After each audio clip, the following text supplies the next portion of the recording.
So good evening, one and all. My name is Jeremy Travis. I am privileged to be the president of John Jay College of Criminal Justice, and I welcome all of you to this very important panel discussion on the issue of migration.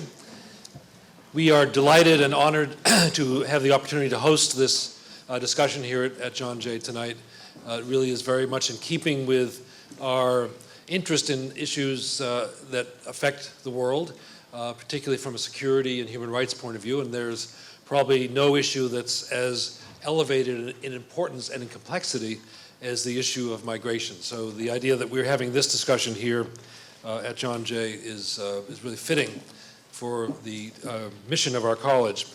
I'm going to take a moment for an unabashed commercial announcement. So who is John Jay College? Just people come here and they say, I've never been here before, I don't know who you are. Here's 30 seconds of who we are. John Jay College, liberal arts college, doctoral programs, master's programs, 15,000 students study here.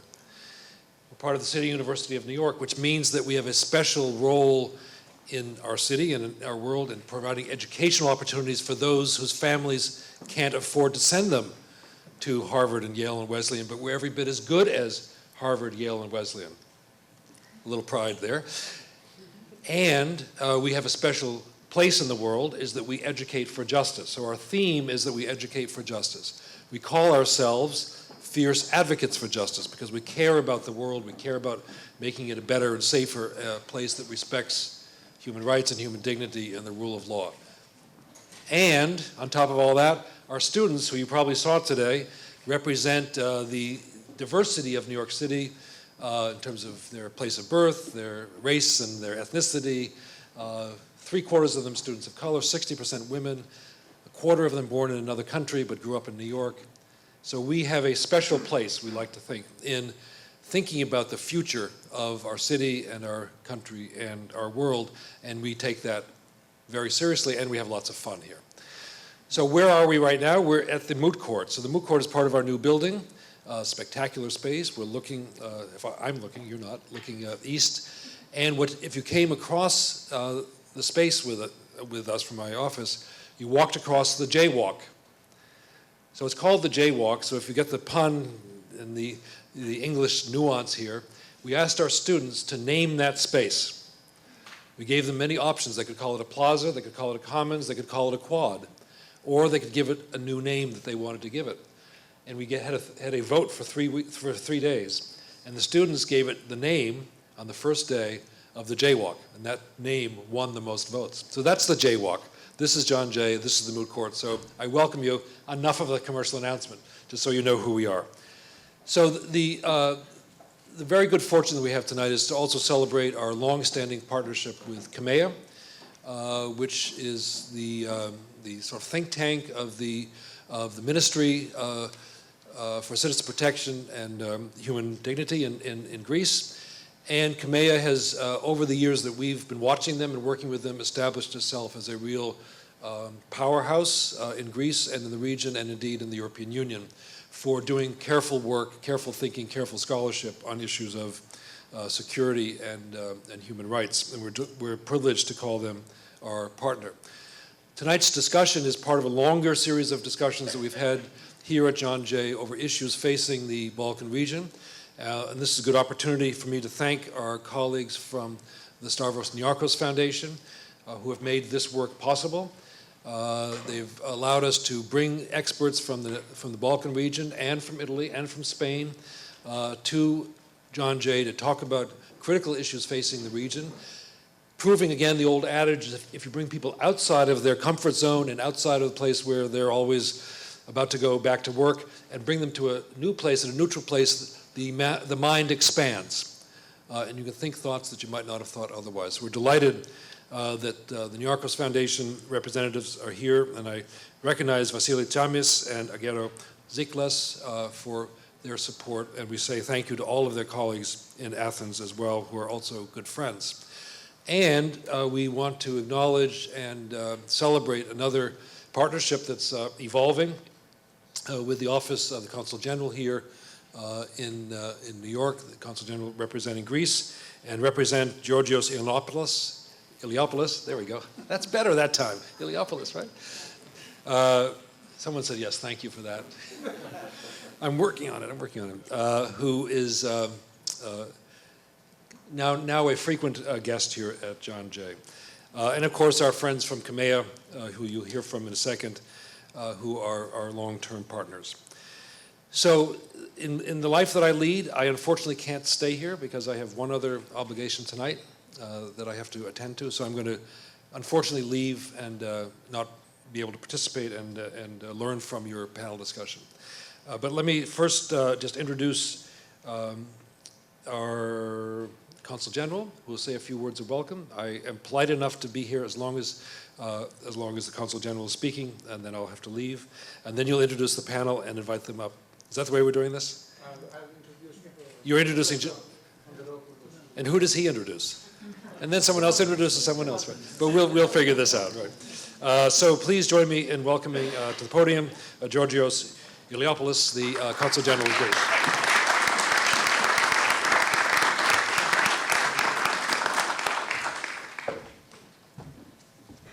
This is called burden sharing. I'll introduce Professor Andreopoulos, and he will take the lead. President Travis, distinguished guests, ladies and gentlemen, I would like to start my brief remarks by thanking John Jay College, the President, and Professor Andreopoulos for kindly hosting this event. This is the second event we co-organized with John Jay College, the first being the lecture last year by Minister Niachos on the rule of law. And I must say that cooperation with this college has always been very easy and problem-free. As most of you already know, John Jay College is organizing cooperation with CAMEA, the Center for Security Studies in the Ministry of Public Order. In June, it's a biennial international conference in Athens on promoting the rule of law in an era of change. And we all wish them the best of luck. I'm sure it will be a huge success. Migration is a global issue. Greece, like many other southern European countries, Italy, Spain, and of course not to forget Malta, have experienced enormous pressure from uncontrolled migration flows over the past 2 decades. At first, from countries from the former Eastern Bloc, then from countries further away. Today, besides the motivation for a better life, the problem becomes more acute because of the latest developments in Africa, the Middle East, including Syria, but also in Asia, countries like Afghanistan or Pakistan, or many other countries. The current EU framework for dealing with this issue punishes the member states at the southern external borders. I know that I'm stating the obvious when I say that illegal immigration threatens not only social cohesion in the countries of Southern Europe, but also the prospect of growth and prosperity. This problem cannot be considered a Greek problem, an Italian, Maltese, French, or Spanish. Greece has made enormous efforts to cope with this influx in the midst of a very serious financial crisis. It has created a coherent national strategy for management of its external borders, but even so, its national asylum and migration systems are under unprecedented pressure. And although the progress is undeniable, no one can claim success in dealing with a problem that is related to human suffering and struggle for a better life. Failure is unfortunately part of the job, but improvement is all we can ask for. To give you only an indication, an example, since 2002, more than 1 million illegal immigrants have been arrested by the Greek authorities. And this number refers only to those that have been arrested.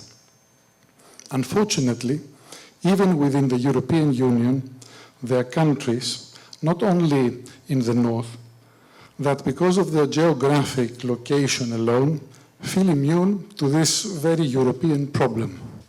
Not only they seem somehow to believe that their societies are entitled of a sort of buffer zone, but they also fail to extend the solidarity to those member states that find themselves overburdened. On the other hand, there are also countries that facilitate this modern slave trade because they refuse to assume any responsibility towards tackling the problem. And in some cases, also because the whole industry has proven a very lucrative one. Dear friends, knowing that you are all eager to hear from our panelists, I would like to welcome you this evening and give without further ado the floor to Professor Andreopoulos, who will introduce us to the panelists. Thank you very much.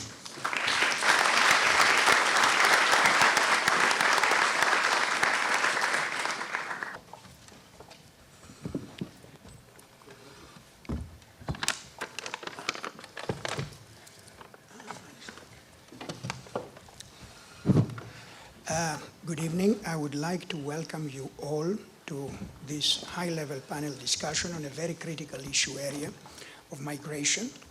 And before I say a few things about the panel and what are some of the issues that we have asked our panelists to address, I also like to acknowledge the contribution of the Consulate General of Greece in New York. I've been around this city for a long period of time, and I've had to work with many occupants of that office, and I have to say that we've never had a smoother cooperation since you've been here, so we really appreciate that, Mr. Illiopoulous, and also express our appreciation to the Stavros Niachos Foundation, whose continuing support of our programs, and in particular our partnership with the Center for Security Studies in Athens, has made possible a series of very productive outcomes, including, of course, the upcoming conference in Greece on the rule of law in an era of change, security, social justice, and inclusive governance. At a time when migratory movements call for effective management and international cooperation in a region with a continuing commitment to a fair and inclusive social orders, ensuring such effective as well as legitimate responses constitutes a key task of democratic and accountable governance. Clearly, the issue of migration involves many and complex issues, and it will not be possible to address all pertinent issues in this panel discussion. However, we have offered a series of focal issues and questions to our panelists around which we have asked them to address their remarks. And these include the following. What are some of the main issues affecting the prospects for effective international and regional cooperation in dealing with migratory flows? How do we address the tension between local, national needs and expectations and international and regional regulations and requirements? What are the challenges facing particularly vulnerable groups within migrant populations, especially women and children? What are the main obstacles to ensuring more inclusive social orders, especially in a time of austerity? And last but not least, what are the responsibilities of governments, civil society actors, and intergovernmental organizations in advancing integration policies? And I'm very pleased that we have a distinguished panel to address these issues, and I will not, of course, read their bios because especially you must have all received one pager that we have prepared with the resumes of all the speakers, just with their titles. Demetrios Papademetrious, who is the president of the Migration Policy Institute in Washington, D.C. Then he will be followed by Ambassador Ioannis Vrallas, Deputy Head of Mission, European Union Mission to the United Nations, and will be followed by Ambassador Inigo Lambertini, Deputy Head of Mission of the Permanent Mission of Italy to the United Nations, and will conclude with Mr. Vasilis Tsamis, who is Chief Operating Officer of the Stavros Niachos Foundation. I also want to mention here that after this panel discussion is over, we are going to have a reception in the Justice Squad, which will also be accompanied by a photo exhibition of the important projects that the Stavros Niachos Foundation is supporting in Greece in order to alleviate the effects of the economic crisis. So that I hope all of you will join us for the reception and the exhibition. So once again, thank you all for being with us this evening. Without further ado, I'll give the floor to Dr. Papademetrious. Thank you.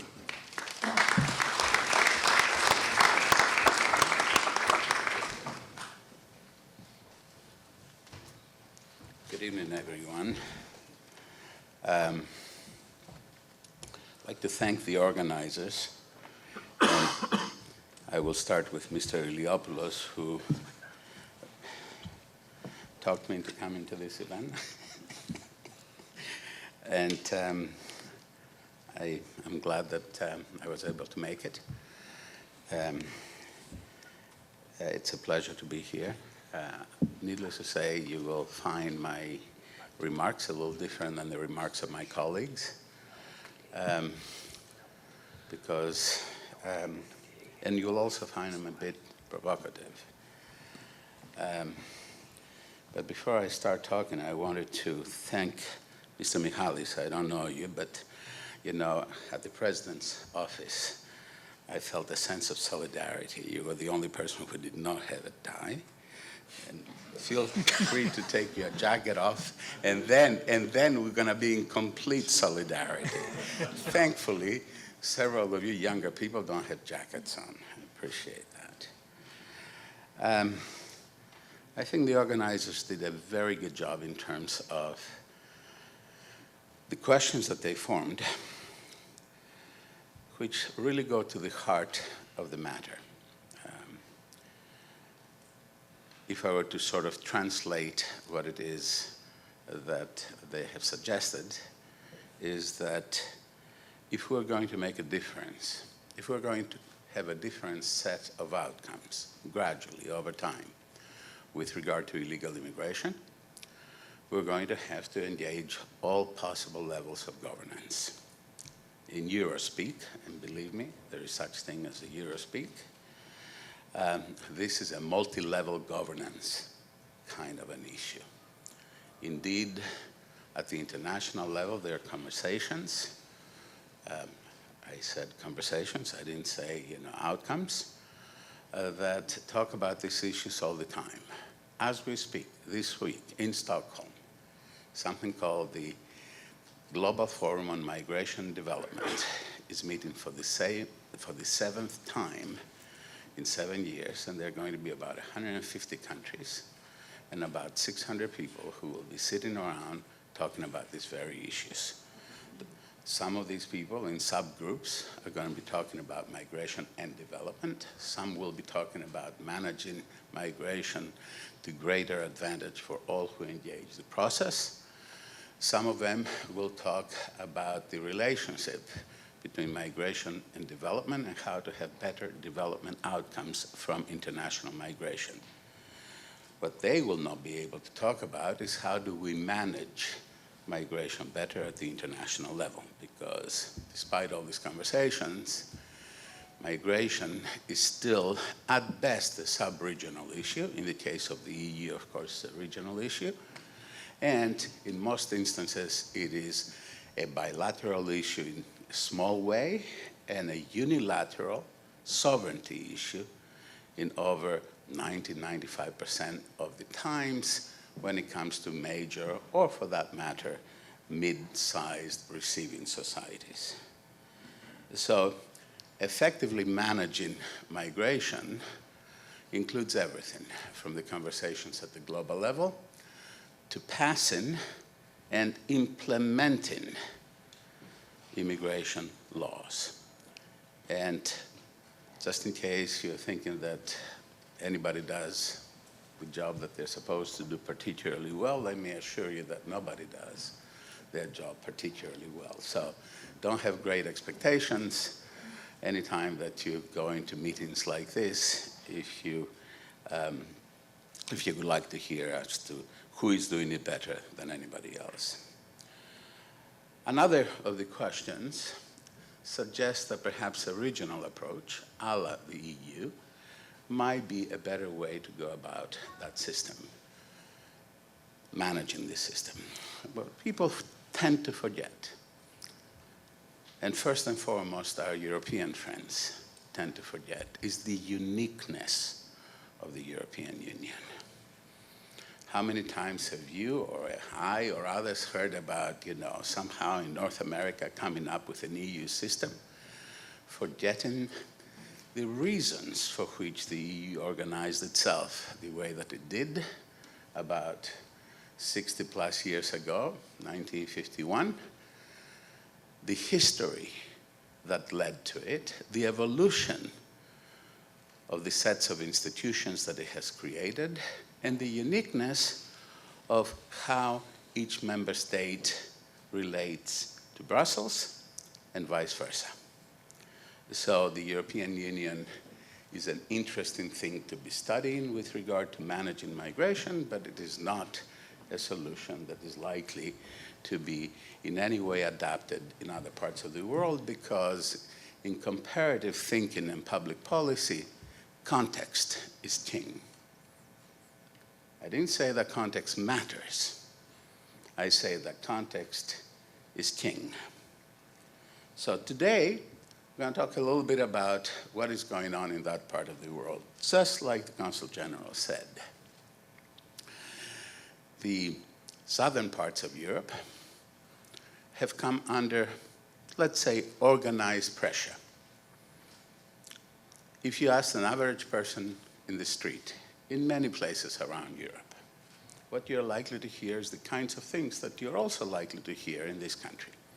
Namely, these poor people sacrificing whatever it is that they need to sacrifice, spending their fortune, however small that fortune is, taking all the chances, because the system is so perverse, where all the chances have been taken by the individuals, the cargo, while all of the benefits and virtually nothing negative ever happens to the people who move people. And people forget that this is organized. People forget that syndicates are making an enormous amount of money out of this organized movement. People forget that once a country comes under systematic attack, as Greece did in the, let's say, about 3 years until about a year or so ago, and Italy, and particularly the southern part of Italy, has come under the past year, and so has Spain, that just about everything that you talk about in nice salons or in courses at fine universities is not all that terribly relevant.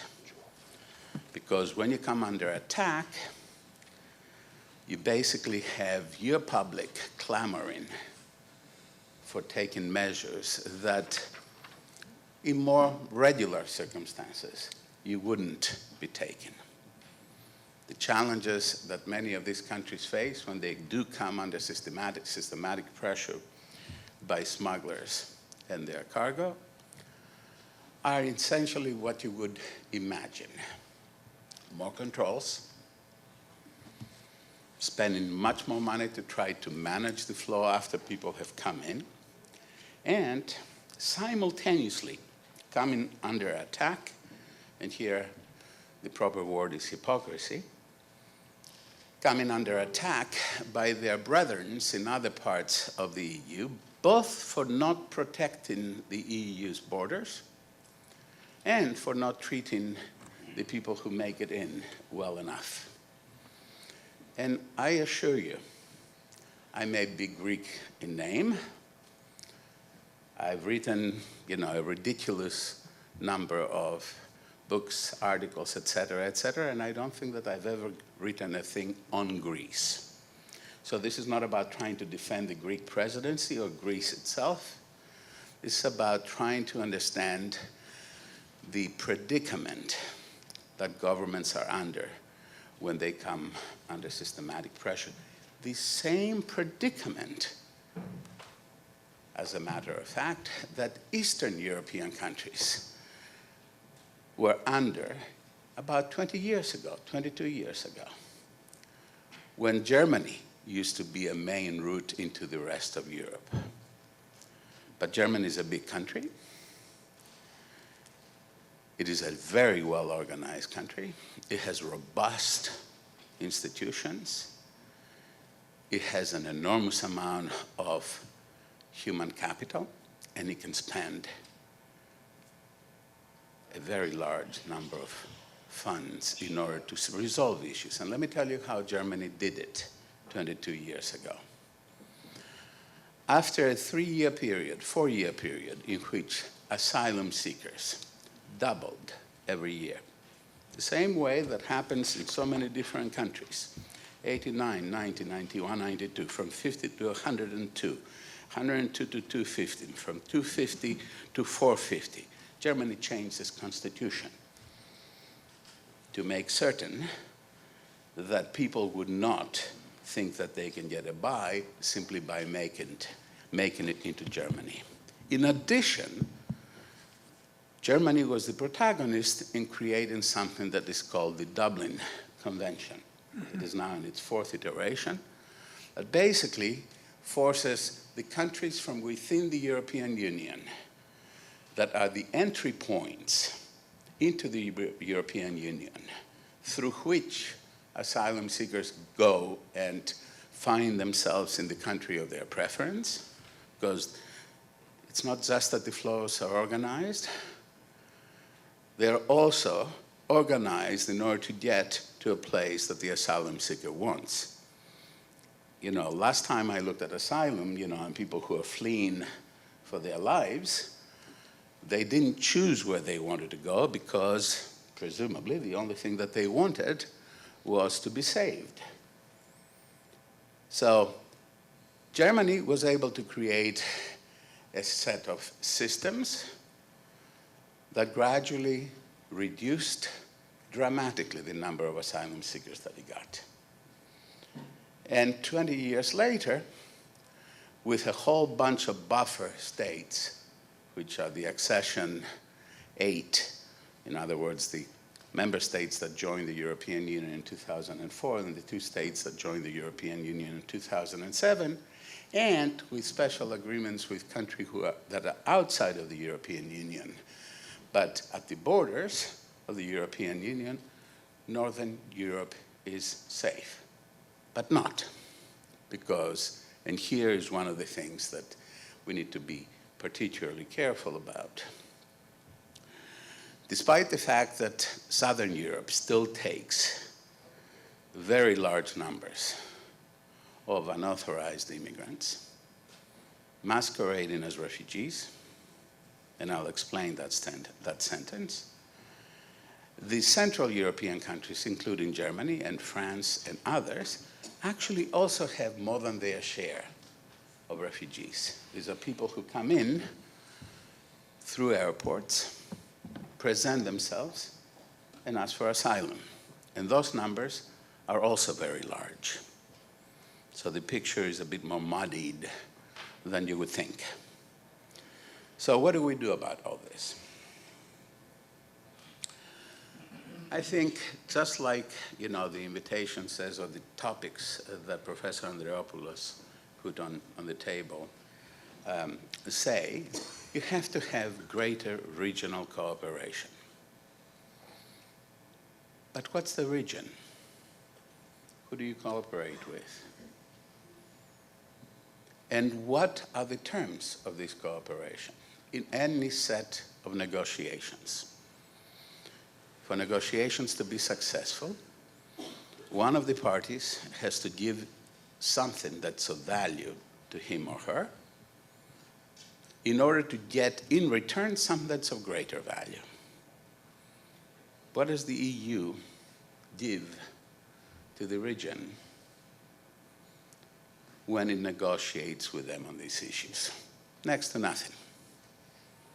And is the EU, the Commission, organized enough to be able to use all of the levers that it has available in order to be able to be a real successful negotiator? I'll tell you what the EU does not have. It does not have work visas. Work visas belong to the member states. It can offer greater openings in terms of travel to the EU, and that is significant to a certain degree, but it's not significant enough to change anyone's mind. And the only other thing that the EU has that's of substance is development aid. But development aid, the people who do development aid do not want to tie the aid to behavior of both sending countries and transit countries on a topic that most high politics types consider not significant enough. As a result, most of the agreements that take place within the region are not really observed. So what we have is essentially a situation that is not managed, and under the current set of circumstances cannot be managed well enough on the part of the European Union and its institutions. So these folks come in. Sometimes, a few thousand at a time, sometimes one at a time through airplanes. What does a state do? Well, it has to try to figure out who is who, because identity is a game that everybody who is trying to enter and stay in a country is playing. They throw away their identity documents, they throw away their passports, so it's next to impossible to find with any kind of certitude as to who these people belong to, what country they come from. And very quickly, a country has to determine who has a legitimate asylum claim. Let me give you the data, because Greece has had one of the lowest asylum recognition rates in the world, less than 1%, but now it's going up, under pressure by the other governments in the EU. But even other countries that are much more generous with regard to asylum essentially find only 5 to 7 to 8% of all of the people who come in a country illegally and say we're asylum seekers as deserving of asylum protection. So you have about 93%, let's say, left.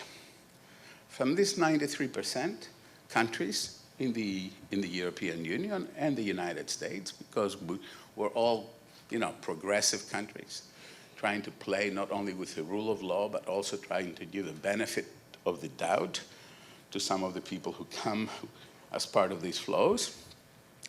There's a certain proportion that we like to protect for additional reasons that are not part of an international agreement that we have called the Convention, the Refugee Convention of 1951. That's another what? 10%, 15%, 20%. You still have about 73% left. From this 73%, everybody's fairly certain that they are not refugees, they don't have a legitimate claim to asylum, and they should be returned. But return, of course,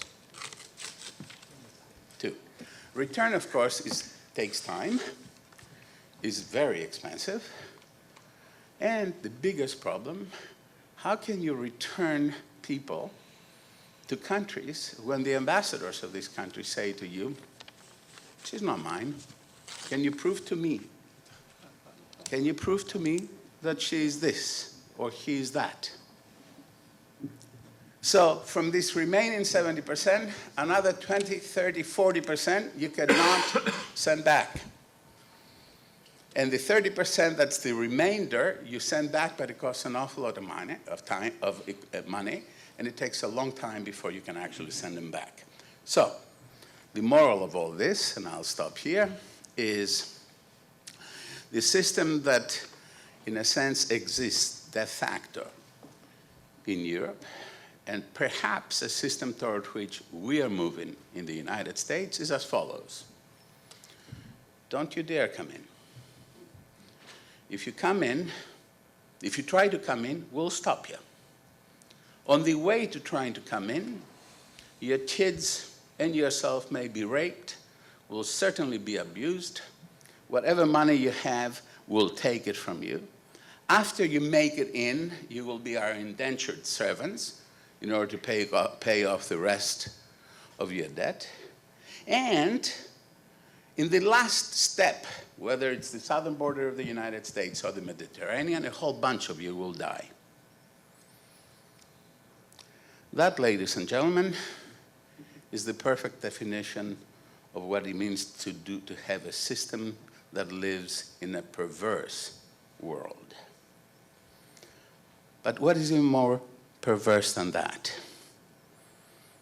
You basically look at them and you wink, wink, but if you make it in, you're pretty much safe. Thank you very much.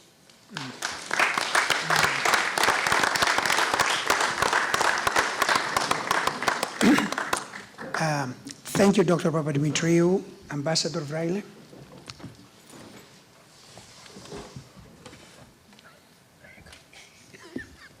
Well, thank you very much. It's an honor to follow up on an authority on the matter like Professor Papademetriou, and I'd like to thank my good friend, the Consul General, George Illiopoulous, the new professor, for giving me this, this opportunity.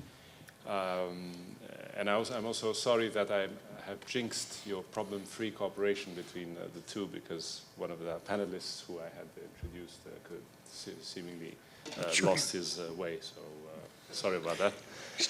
They stopped him at the border, probably. Probably, right. He's Mexican. So. Yeah, that's why I said it. That's why I said it. Anyway.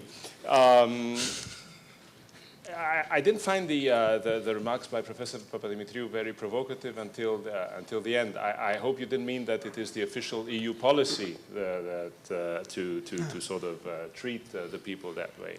I will admit that I'm not an expert on the matter. I'm your traditional jack of all trades, and so I asked my colleagues in Brussels if they could not send me some material that I could use for this presentation, and this is more or less what I got, which I tried to sum up. I was looking for a good definition of what the EU tries to do. What's the definition of the EU migration policy? And the best I could come up with was we're trying to promote two things. A well-managed, and I'll get back to that, a well-managed migration policy in support of our wider comprehensive political, economic, and social objectives. And also to promote the concept of an open and secure Europe while upholding the highest standards of human rights. So a bit to the other extreme of what we were hearing a little earlier. And of course, I understand also that what the picture that you also have in mind is that of immigrants cramped in unseaworthy boats, trying to make a perilous trip to reach Europe, and very often paying the ultimate price for it. Why is a well-managed migration policy important? A well-managed migration policy is one that raises revenue, that supports businesses, that creates jobs, that allows for the transfer of skills, of technology, of ideas, that promotes investments, that promotes trades. One that is good for the originating country, for the recipient country, for the immigrant, and for his or her family. Everybody, it's a win-win situation in the ideal world. In the non-ideal world, where you have a poorly managed migration policy, and very much along the lines that we heard earlier, there you have usually people who leave their countries of origin out of despair, who fall prey to illegal traffickers and organized crime. If they do make it to the recipient country, again, they're faced with all sorts of difficulties. They may be seen themselves as a source of social tension and instability. And at the end of the day, instead of acting as a bridge between the originating and the recipient country, they become even a source of tension at the international level. Now, what are we trying to do to have a well-managed migration policy? I'll mention the areas just that you have an idea of how wide the issue is and how many efforts need to be made on so many different fronts. Schengen, I think the importance cannot be overstated as a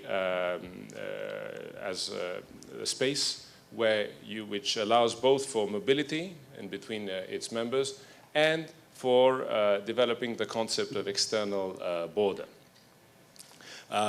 We also have, again, in strengthening this concept of common border, the European Agency for the Management of Operational Cooperation at the external borders of the member states of the European Union. It took me about 20 minutes to memorize this. It's Frontex, basically, which I think you know is a term which you're more familiar with, and where they, again, for instance, the external border surveillance system, and the visa information system, which links the consulates of the members of Schengen around the world, but also all the various border crossing points at the external borders.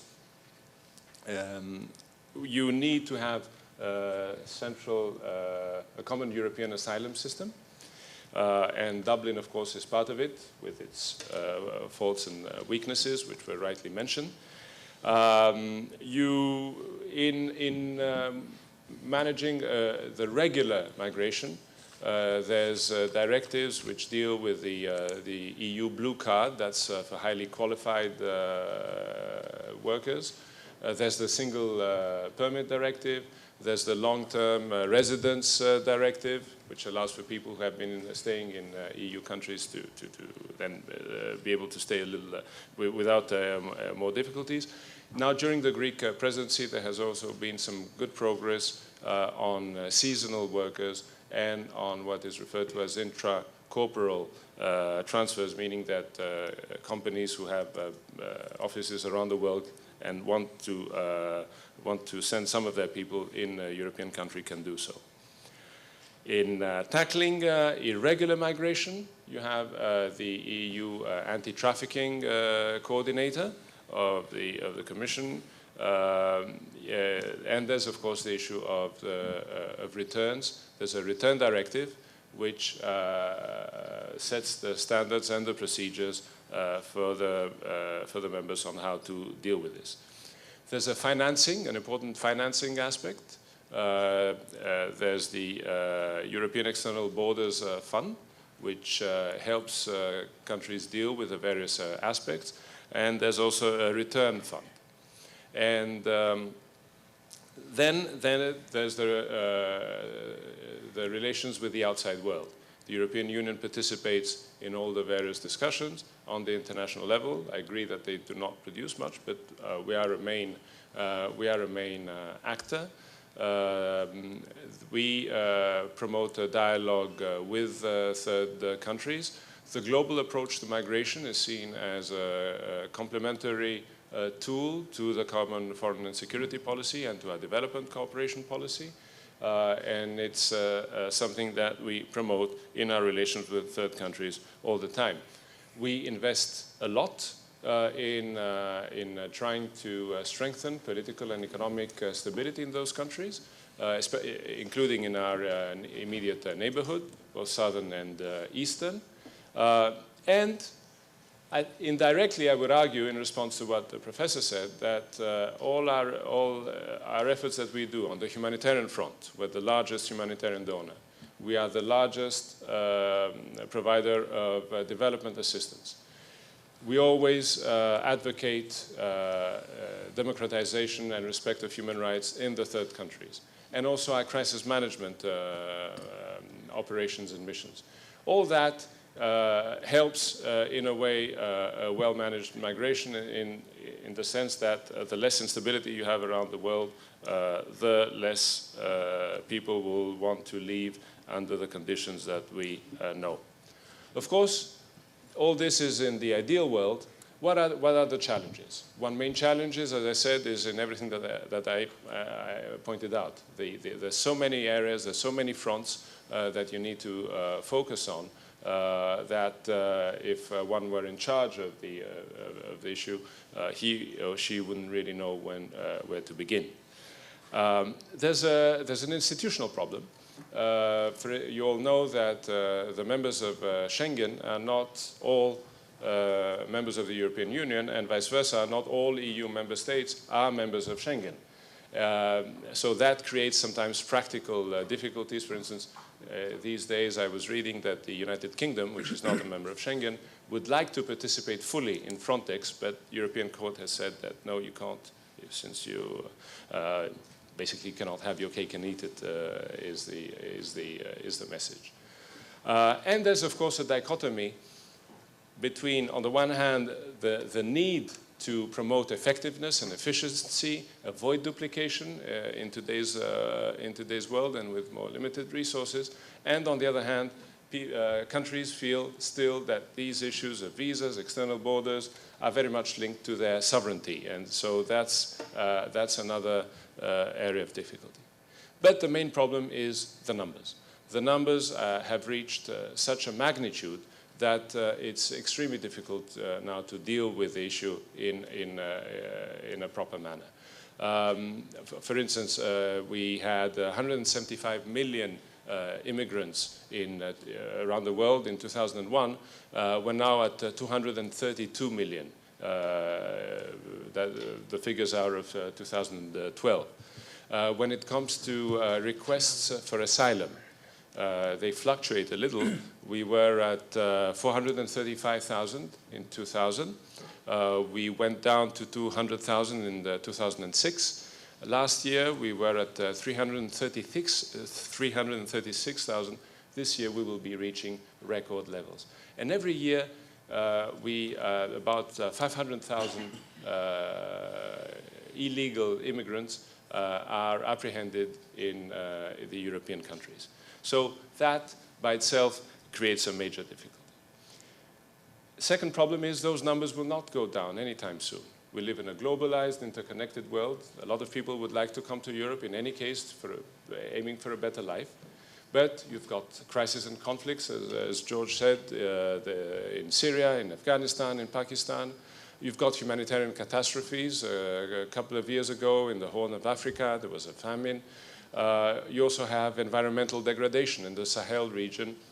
So a lot of people are looking for a way out because they simply cannot find a way to live. Johannes. 2 minutes. Got you.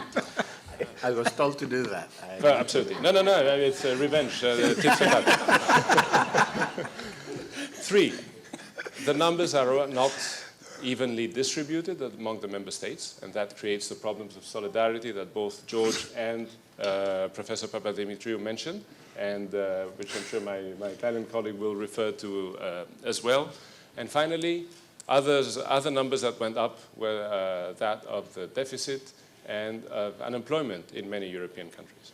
And so in times of austerity, as was said, it is more difficult to confront the problem. Societies are vulnerable, and of course then they're prone to xenophobia and to those who try to promote anti-immigration laws. One final word, what do we need to do?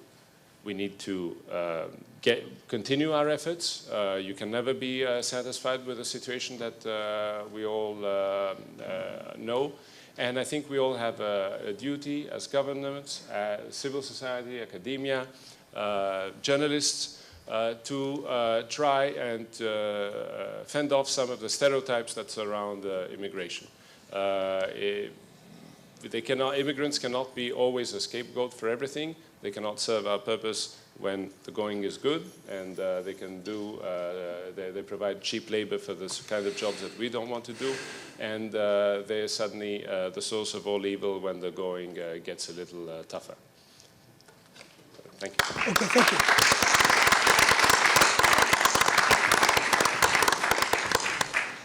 Thank you, Ambassador Vrallas, to disabuse you of the notion that there are too many Greeks on this panel. Ambassador Lambertini.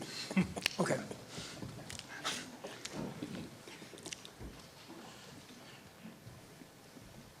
Well, maybe I can name myself Lambertinopoulos. So thank you for the John Jay. Thank you to the professor. Thank you to the Consul General. I think you, with all the audience, look the Greek presence in the audience. I would like to start thinking to a meeting on which I participated 2 weeks ago, more or less. It was a meeting in the permanent mission of Switzerland to the United Nations with the special representative of the Secretary General Ban Ki-moon on migration. Because one of the discussions that is ongoing in the United Nations is migration will be one of the problem and goal of post-2015 agenda. But I don't want to elaborate on this, but just to say to you something that happened during the meeting. It was a meeting during a luncheon meeting at the Switzerland mission, and the Switzerland ambassador served us pasta. And of course, as Italian, I was very happy to have this pasta. But it also brings me the attention to the fact that if you actually, here in New York, you can eat an excellent pasta, and I can say Buenos Aires, Sao Paulo, Toronto, Athens, Frankfurt, and over and over and over, is because we have years and years of Italian migration in the world. So migration as such is in our blood. The difference that, coming back to the meeting, after the presentation ended and the Q&A session was open, there were 6 countries who raised their flag to speak. Egypt, Morocco, Turkey, Greece, Italy, and Malta. And this is because actually why we are also here today, because migration is a worldwide phenomenon, as the Professor Papademetrious explained us. I received a report from our ambassador accredited to Capo Verde that the government of Capo Verde just appointed the minister for illegal migration from Africa, because Capo Verde is a relatively successful history in Africa. And so you have migrants from Western Africa that go to Capo Verde. But the magnitude of the problem, and if I can put this way, the tragedy that is happening in the Mediterranean, maybe it's with no precedent at all. This meeting came very suddenly timely, because, for instance, 2 days ago, there was another incident close to the Libyan and Italian part of the Mediterranean. There are estimated 400 deaths in this incident, a lot of kids. Our Prime Minister, Renzi, of course, we are in the middle of an electoral campaign, but yesterday said it looks that Europe is keen to save banks, but it's not keen to save kids. Because this is the emotional situation that the last years, and the migration of the last year bring to my country. We have known decades of migration. We started with the Balkans as Greece, as the other country.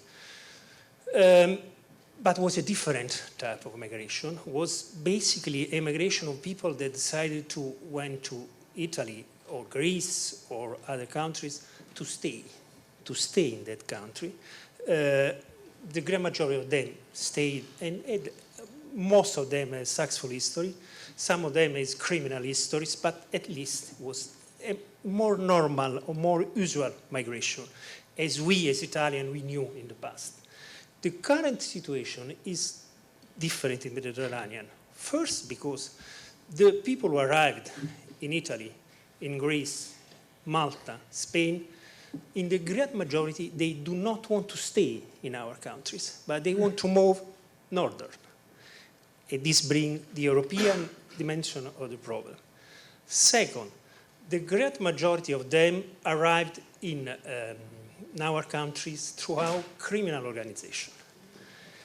Third, this criminal aspect of the migration increased a lot in the last 2-3 years because the so-called Arab Spring actually destroyed some states, and I'm referring as Italian particularly to Libya. Of course, Gaddafi was not a right man, but if I can put in a very unofficial way, it was our not right man. We had agreement with him, we paid him, but there was someone that was possible. I mean, if you use the phone, someone on the other or the other part of the Italy of the sea respond to the telephone. Now in Libya you have no one but thousands of organizations that brought people to the north. We have another similar, even worse incident close to Lampedusa 1.5 years ago, where there were hundreds of people who died. And the emotional pushing of this was so hard that we created, thanks also to the European Union, this organization, this program that's called Mare Nostrum. It's a Latin name of the Mediterranean when it was the Roman Empire, and maybe it was more quiet when we were in the end of all the Mediterranean. That basically, what was it Mare Nostrum? We moved southern our boat. Basically now we rescue people 40, 50 miles north from the Libyan shoulder. But this situation created another complication. It improved the criminal and illegal migration, because now the trafficked people knows that after 40 miles, there are the Italians there. So the quality, if I can put it this way, of the ships are so degraded that increases the possibility of accident. What's happened 2 days ago was the fifth very wrecked ship that moved in 2 hours from a little part of Libya close to Benghazi. This is basically the dimension that we are trying to face currently in the Mediterranean. And as Johannes said, the situation, it will not know in the future any amelioration. According to the figures of our services, so put in with some, there are around 800,000 and 1,200,000 people in the desert approaching to the trafficking people of Libya. There are people that have nothing to lose. The people who arrived in Lampedusa or in Greece, it's already, if I can put in this very cynical way, it's already the product of a selection. There are a lot, they have already lost their lives in the desert, or lost their lives on the coast of the Libya, or lost their lives in some part of Egypt. And in this picture now, you have to add what 2 years ago was incredible to imagine, illegal migration from Syria. The big difference that, at least in Italy, we see in these two different migration, that coming from the African part, in the great majority are young, male, alone people, coming from, and not very skilled. Some of them have already did this trip 2, 3, 4 times. They try to arrange their future. People who arrived from Syria, and they arrived in places where until 2 years ago the migration phenomenon was unknown. You know, all the northern part of the Sicily, the Calabria, the part close to Puglia, are qualified people, a lot of physicians, engineers, professors, family, women, kids. They will never return back. And they want to go, in the 90% of the cases, to Sweden, Germany, Denmark, Finland. I have no solution to put here in discussion, but I just want to underline that this is a pivotal problem for my country as the other country of the Mediterranean. It's a problem that complicated a lot also our internal life. If I can put another not to do dimension, as Leannis said previously, and this is really, we should think because it's possible, to deal in a very clear manner with this situation, one, maybe the most important thing is we have not to do is to transform the migration in political issues for election in the country.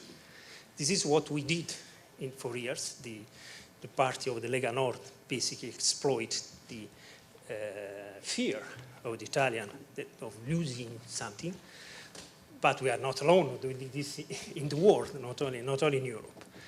It's very easy to exploit this. The Europe could help us to explain the real dimension of the issues, but clear we need a more coordinated effort. I thank you. I'm glad that I don't have the 2 minutes rule. Yes, just made it. Thank you.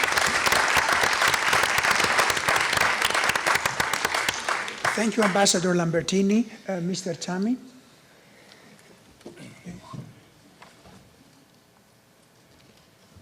Dr. Andreopoulos, John Jay College, dear ladies and gentlemen, thank you very much. I'm in this very fortunate position to close a parenthesis here with a ray of hope, a ray of future, a ray of some hopefully a bit positive tone in this kind of desperate situation that we're all facing. I represent the Stavros Niachos Foundation, a foundation that it has 3 offices around the world, some 55 people. It's the brainchild of Stavros Niachos, the shipping tycoon is known by a lot, who felt that he should really share some of his fortune with the less fortunate. We have a very broad agenda, a very wide spectrum. We are in arts and culture, education, social welfare, health and medicine. And the man who succeeded in focusing in many areas, he also deliberately left the space open for us to interpret his wishes after his death in 1996. The panelists before me describe with eloquence, clarity and precision all the elements and the difficulties in relation to this very thorny problem that exists. I have nothing much to add really on the technicalities of the issue. You know very well the economic maladies that are facing the region, the pathologies of the individual European Union economies, but if the theory of relativity prevails, then you will see that it is, after all, better for these poor people to cross, to take their lives in their hands and cross the oceans to come to Europe. Still today, the destination of choice for these people is Europe. In the foreseeable future, most likely will continue to be the same. There's no doubt about it. Our own foundation's objectives in life is to address this wide spectrum of needs, and we do this with a very deliberate and organized fashion. We support other philanthropic organizations that have an interest in helping mankind around the world. We have 2 major focal areas in our decision-making process. First of all, we see if these other non-profit organizations that we support have a clear mission and add value to the society. And secondly, if their leaderships, their management in place is committed, devoted, motivated, unconditionally supporting the cause that they came to existence. Having that in mind, we are going back and back test after we provide the support, and we make sure that they committed and they deliver what they promise, deliver satisfactory results, viable solutions, not just good intention or wishful thinking. In this wide area or spectrum of our activities, we have up to now provided in those many philanthropic causes over $1.5 billion since our existence in 1996 in some 2,000 and 500 grants distributed to some 110 countries.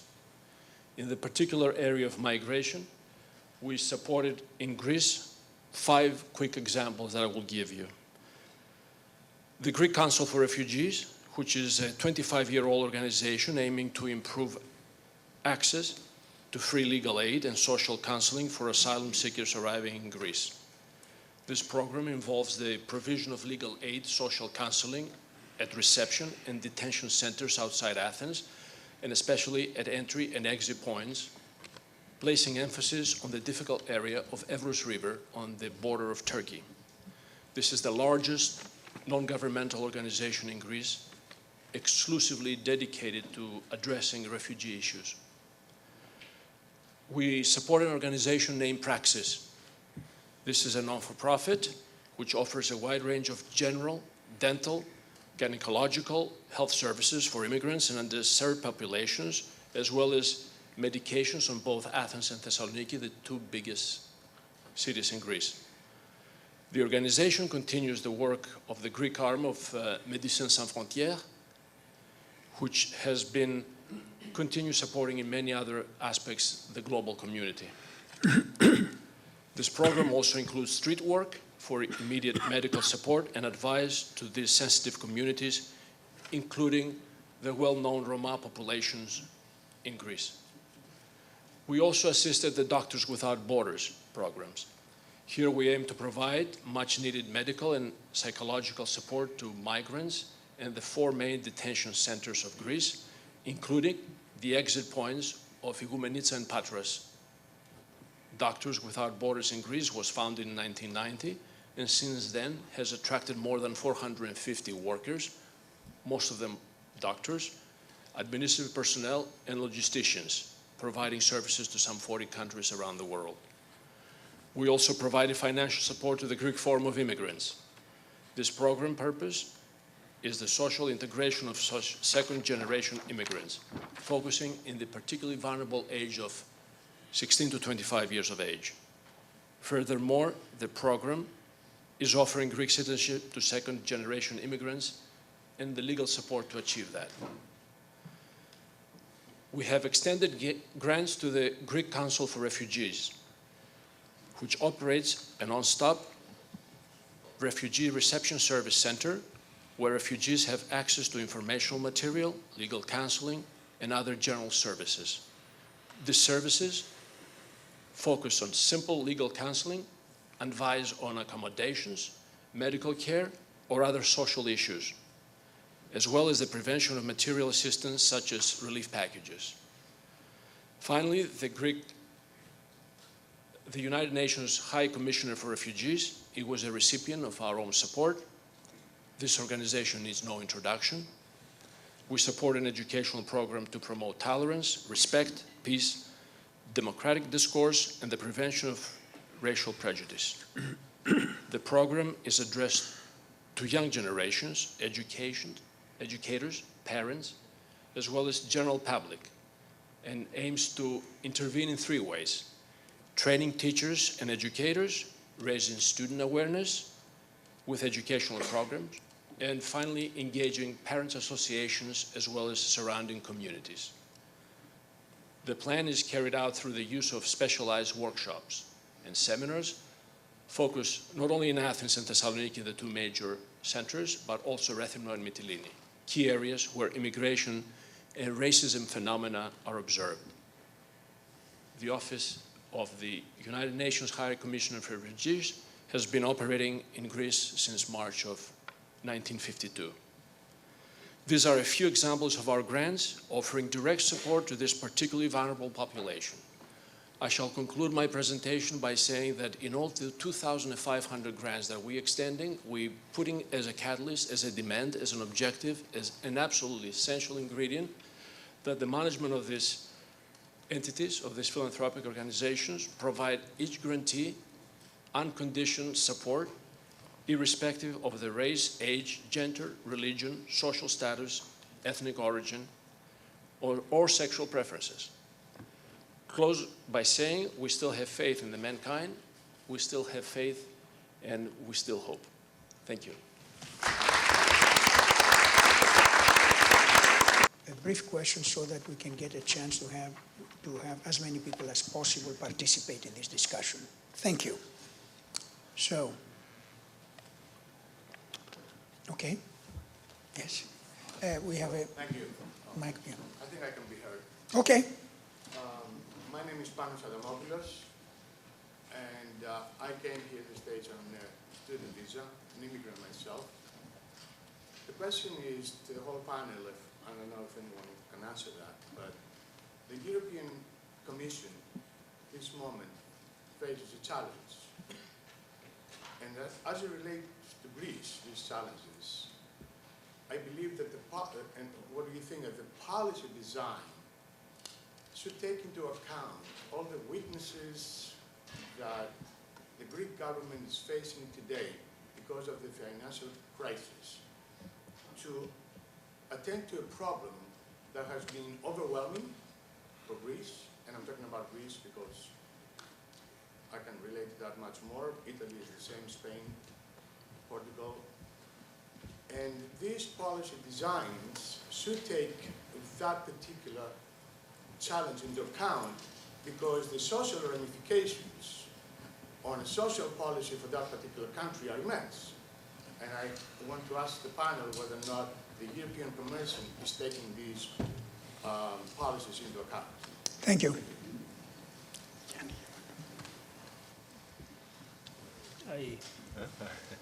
I just can comment. The size of the problem, the paramount of the problem, it's so big that even a Greek government in the fully economic stable situation, or an Italian government in the full, etc., they can't have any sort of solution alone. That means that the European Commission has to intervene in a very strong way, in a more effective way than what's happened today. The problem is that we are moving in a period of change at the European institutions, new election, new European Commission, and new. So the urgency is there, but not the political agenda. If I may just. Please. No, no. Sorry. If I may just complement, it is not just the European Commission. The decisions are taken by the member states, and this is where we have.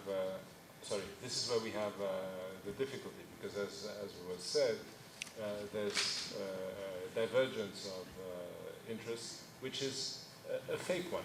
I would not agree that the countries of Northern Europe or the core of Europe are immune to the problem, because at the end of the day, if the waves of refugees and immigrants and others keep showing up, they will be swarmed just like the southern Mediterranean. So it's really a case of showing solidarity and finding a collective answer to a problem that affects everyone.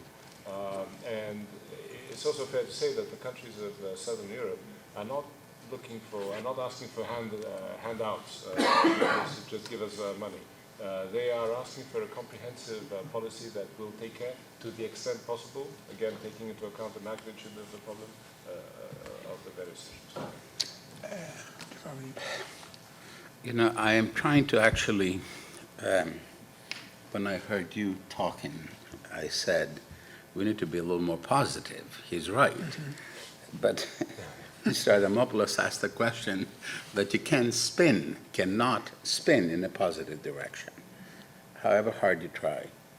So, should the European Commission cut some slack to the Greeks because of these surrounding circumstances that they have, whether it's the financial crisis or, for that matter, these organized flows trying to come through Europe and the islands in order to get to Greece?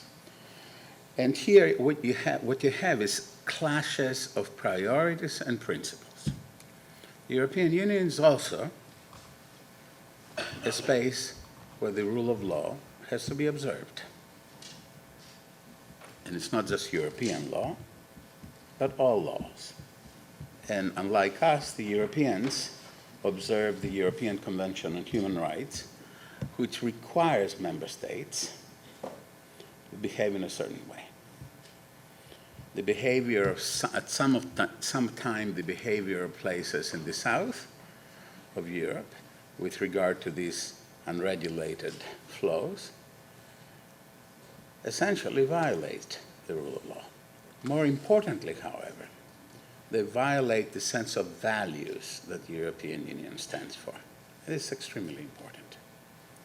So the European Union, in a sense, just like so many member states, at the same time insist that the Southern Europeans protect Europe's borders, and at the same time insist that they treat people properly according to the rule of law, European law, international law, and, of course, in accordance with the values of the Union. Now, you see, I said something positive, I think. Now, let me say something that is a bit of the opposite of positive. Just like the deputy permanent rep, sorry, I am going to deputy head of mission, like Leannis said. It is not Brussels only that does that. An awful lot of member states, I'm not going to mention any names because I'm not quite sure whether this has been taped or broadcast.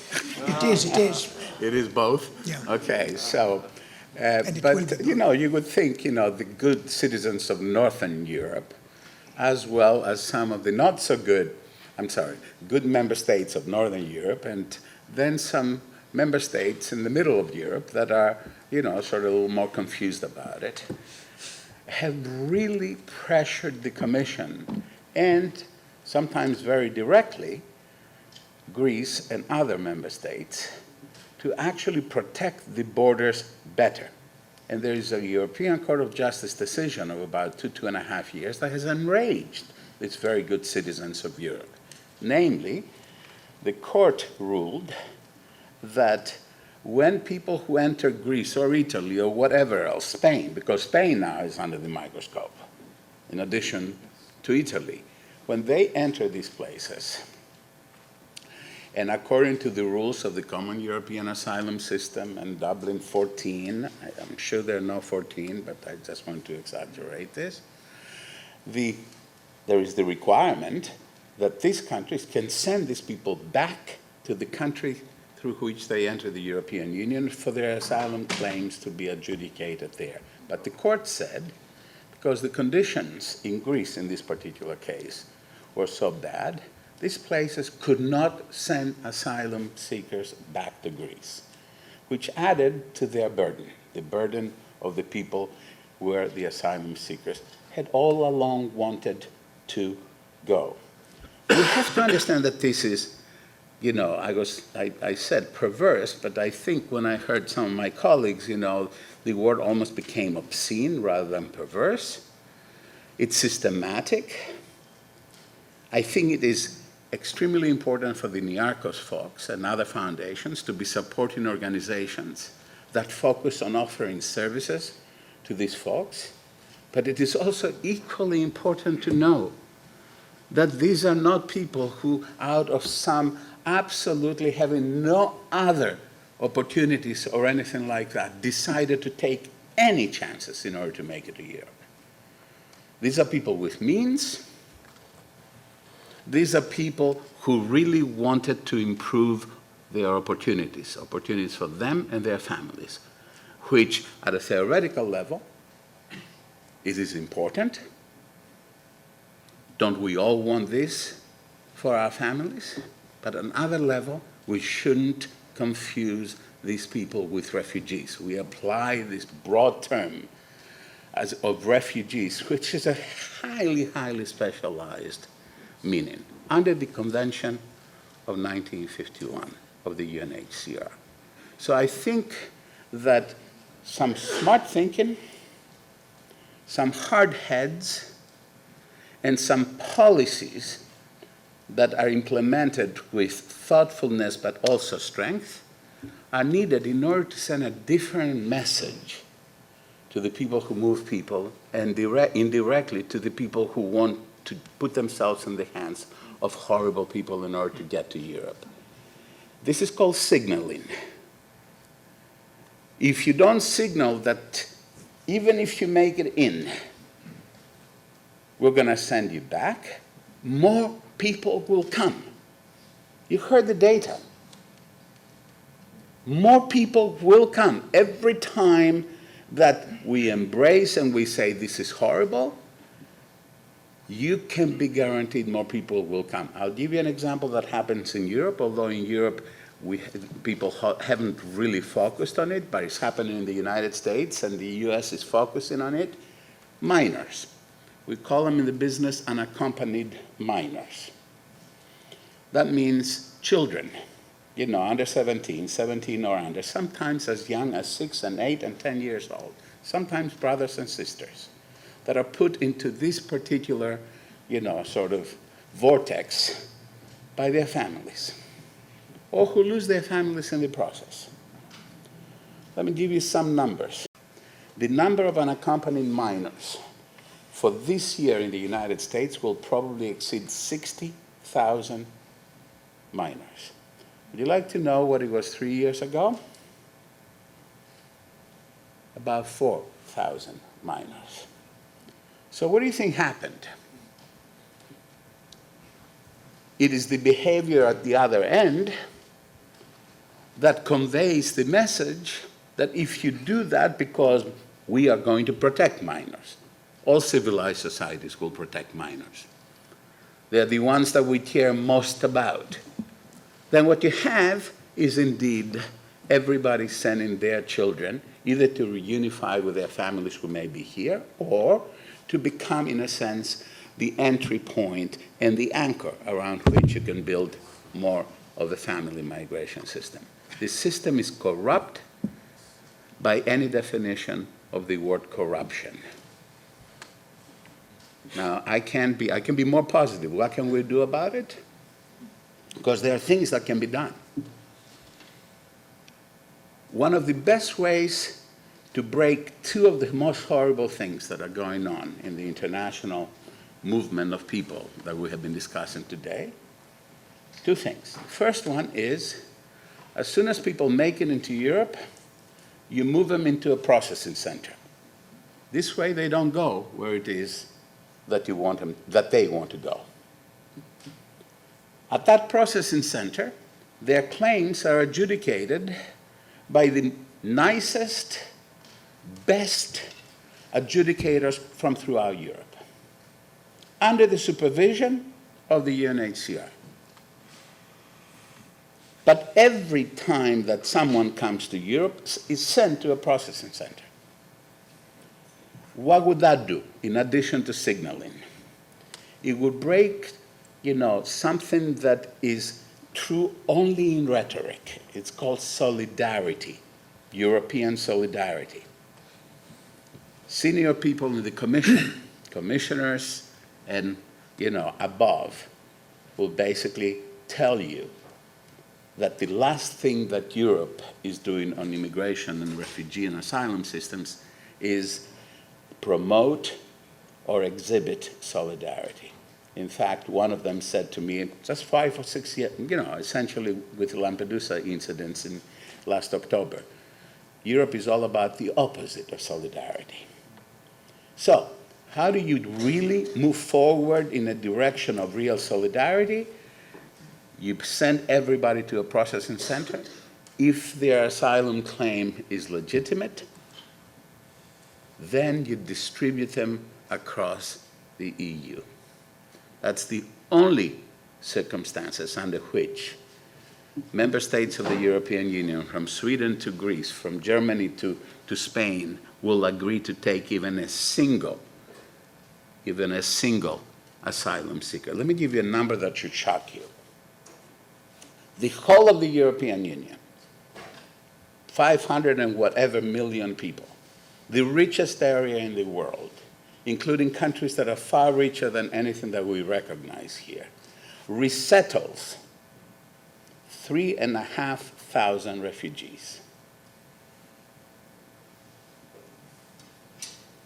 Okay? This is the reality. Because when the Commissioner for Home Affairs, whose portfolio is all of these issues, goes hand in hand to the various member states' governments, the ministers that manage this issue, because many of these countries have a minister dedicated to immigration, she comes back with nothing, even from her native Sweden, because they say, I take all the ones that I want to take. Who make it to Sweden? I'm not going to pay for the failures of Greece. I'm not going to pay for the failures of whatever. So, unless you completely turn the problem on its head, you're not going to make any progress. More money you will spend, more people will die. Certainly the syndicates are going to get a hell of a lot richer, and we're going to have the same conversation 3 or 4 years from now. Mr. Tsamis, you want to say anything? Okay, there are 3 hands here, I see. Yes, Mr. Nicola Borno, 2 questions, please. I'm sorry, but a lot of people may be very aware of what's going on. I am one of those who is not an expert, so my questions may be very simplistic. The first question is there any system in the European Union that would provide actually financial support to the countries to implement the various policies? And number 2, when you mentioned about sending those people back, would the country where they're coming from accept them? And I heard you saying before that many times these people who cross over come from papers. How do you know when the Pakistan is coming from Turkey? Would Turkey accept them back, for example? Do you ever send them back to Pakistan? Okay, you want to take the first part? Yeah. Well, I mentioned 2 of the funds that have been created to deal with the situation. And I have the numbers here. The budget of External Borders Fund, if you look at the sums that have been allocated to Greece since 2007, they amount to 208 million euros. And it's interesting that it was 13.5 million in 2007, about 44 million euros in 2013. And the budget of Return Fund, which I also mentioned, Greece has received since 2008 125 million euros. So one can argue that these are not, A, these are not peanuts, and B, that there is a recognition that the sums have been going up, and therefore there's a recognition that Greece is facing particular pressure when it comes to dealing with the problem. I don't know what the figures would be in the case of Italy, but again, this money will go down the drain, go down the black hole if you don't continue to pursue a comprehensive policy and with this kind of solidarity that was mentioned earlier. Okay. Anybody else wants to say briefly something? Very briefly, there's lots of money. There's much more money than that. Okay? I mean, it's exactly as Leannis said, in terms of the amount that has been given to Greece. But DG Home has much more money than that for these purposes. The problem is very often with the ability of the country to actually be able to manage and absorb that money effectively. Okay? So, if you talk to the commissioner or the director general that controls this money, the figure of close to $200 million is always on the table. But it can be absorbed only much smaller amounts. On the issue that they won't take him back, of course they won't take him back. It's a system. They want something in return. And here is where you're going to have to be a bit of a bully and a good diplomat.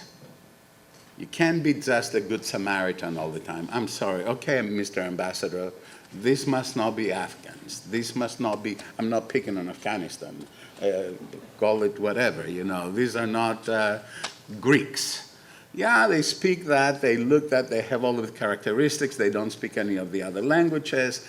Of course, as we all know, the variations, even if you speak the same language between two countries, to any guy, any person who is a linguist, of course, are completely evident.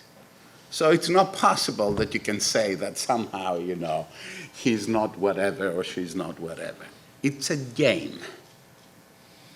And somebody has to try to manage that game better than we're managing at this time. I think we have time for a couple of more. Just sorry. to add, in our experience, I mean, it's I don't know if it's a game, but it's quite hard to bring back the people. Professor Papademetrious stressed important issues that basically the 90% of the repatriation is on the shoulder of the Mediterranean countries because of the current European law. A lot of them, they have no documents at all, they have nothing at all, and they change nationality according to the situation. For instance, now, even if we know that there are very few Libyans that expatriated, when they are in the brink to be repatriated, they say that we are Libyans because you have no an effective government in Tripoli, so nobody can confirm if they are Libyans. Or Palestinian, exactly. In the past, the situation worked a little bit better because we made bilateral agreement with a lot of these countries. And this is, I mean, maybe I cannot say this, but this agreement was made on money transfer. This was the only way in which we were able to have an enough workable situation. Now it's over. Thank you. We have time for two more questions. Then we can continue the conversation during the reception. Yes. Good evening. My name is Marcel Gretchen. I'm a human rights and political science student at the college. I have a question to all of you, and it's what do you believe are the prospects for the European Asylum Support Office and Frontex to push for reforms of the state of first arrival rule under Dublin III, as you know, a concept that has been under human rights debate for some time? Okay. Leannis. You are the Frontex here. No, well, I don't know if I'm the Frontex, but again, it all boils down to the member states taking collectively the same, agreeing on a common denominator. And so far, that doesn't seem to be the case. If you're asking of the prospects, I don't see it happening anytime very soon. Okay.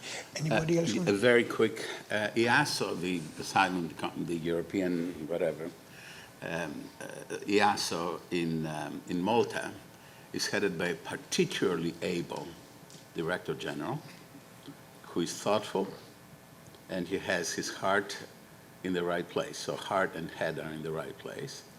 And despite the fact that the office is only, I want to say 3 years, I was there at its inception, so I bet it was 3 years ago in the summertime, probably around this time. They're still building. But what they're doing very well is having extraordinarily good modules, instruction modules, in which they train adjudicators from throughout Europe. This way, the objective of the EASO is to have the same outcome in an asylum application in Norway as you would in Greece, as you would in Portugal. And that is a good goal to aim for. Thank you. Yes, last question. My name is Aris Christodoulou. I appreciated the ambassador outlining the new infrastructure at the EU to address the migration problem. I also noted that the EU is frustrated, as are particularly the southern tier countries, Greece and so on. When I went to the EC website the other day, I noticed that 3 countries Denmark, the UK, and Ireland have opted out of that, the EU immigration policy, because they felt that it did not fit their national problem. Of course, Greece can say the same thing and opt out, but of course it would lose the funding, and it hasn't done so. My question is, has there been anything as an experimental result that has come from this experience of the three countries, where they specifically wanted to get away from the E framework and put their own framework in that works better in some regards than the EU process? It's difficult to say, because if you look at the geography, the comparison could have been made if geographically they were part of Southern Europe and they were facing the same pressures on their reception centers, on their asylum capability that the Southern European countries are facing.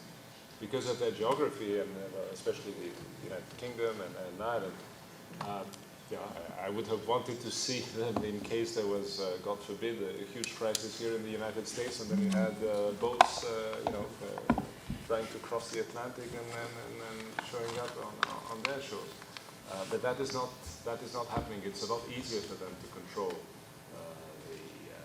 Now, having said that, I remind you that, as I mentioned, the United Kingdom would like to participate in Frontex because it sees that it is, as I said, not immune. There are issues related to counterterrorism, to cybercrime, to organized crime, and that can permeate the whole of Europe. But they do not feel, of course, the same pressure as the others. It's the second wave of migration. Right, They leave right. the southern tier. Right, but who was it? Was it George who mentioned that there's a buffer zone in? Or basically we are looking for wave of Vikings that decide to immigrate. The rules in Denmark are very, very, very strict. Yeah. Yeah. They can have them in detention for 10 years if they are illegally in the country. And their children, even if they are born in their detention camps, are not allowed to go to school. That's good signaling. They have a very... The signal. That's unmistakable signal. Yeah, definitely. Yeah. Any last minute comments? Of course, the discussion, as I say, will continue during the reception. Now, this brings us to the end of the at least the end of the formal session here, and I hope that you will join me in thanking Dr. Papademetrious, Ambassador Vrallas, Ambassador Lambertini, and Mr. Tsamis.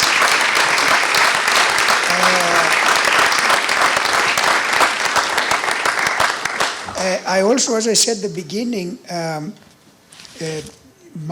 issues relating to migration will be addressed at our conference in Athens in June 2014. We are organizing with our dear friends and partners, the Center for Security Studies at the Ministry of Public Order and Citizen Protection. So those of you who are coming to Athens will be able to continue the conversation with us.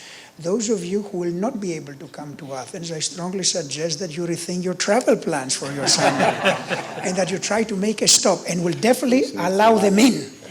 You are not going to be stopped at the border.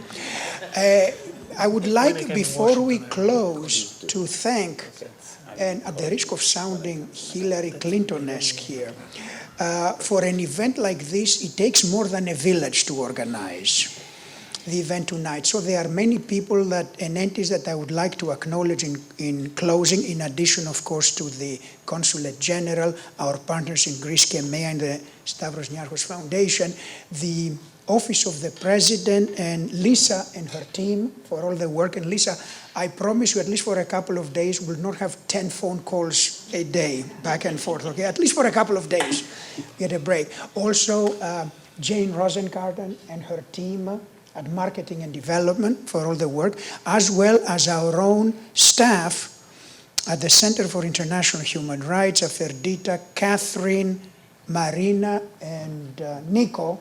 Nico, you are playing many roles here today. Anyhow, and so let us continue our conversation. Please join us for the reception.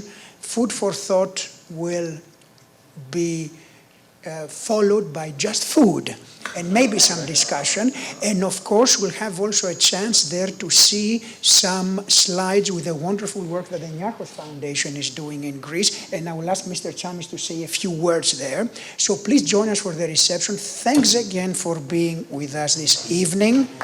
We really appreciate it.